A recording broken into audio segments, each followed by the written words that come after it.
By now, pretty much everyone knows everything about the Titanic. However, I'm sure you don't know the actual story about how the Titanic was found.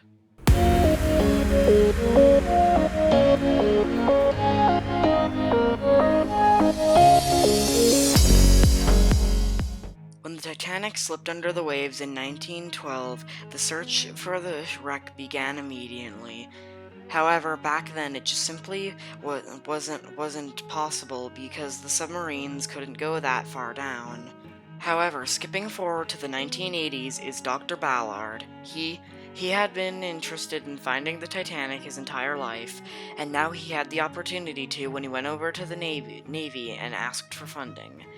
However, they eventually went to the agreement that if Dr. Ballard went and searched for the USS Scorpion and USS Thresher wrecks to make sure the Soviets weren't peeking around at it first, then he'd be allowed to go find the Titanic, and they could use it as a cover story. The Navy loved this idea and so gave him the funding and a ship called the L'Assault, which is actually still sailing today.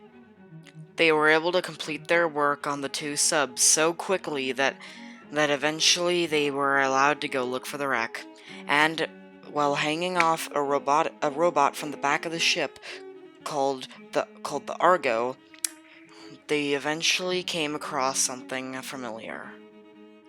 They came across a boiler from the Titanic. The team celebrated, but quickly they realized that they should probably get looking for the actual hull of the Titanic.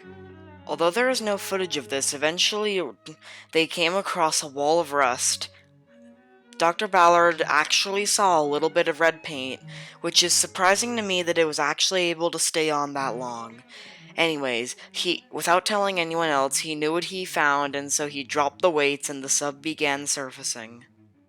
Later, he would go back with the Woods Hole Oceanographic Institution to place plaques on the ship in the submersible Elvin, which actually quite recently had a refit that scrapped everything but her frame and put new pieces on. So depending on how you look at it, it's either the same sub or it's kind of an Elvin 2. Anyways, he placed plaques on the wreck telling no one to touch the wreck. However, that didn't really happen as today many objects have been salvaged.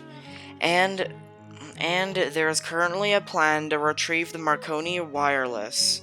I think this is a pretty good plan because it'll preserve the Titanic's history even once the ship collapses. So, will people ever decide if the Elvin is the same thing or Elvin 2?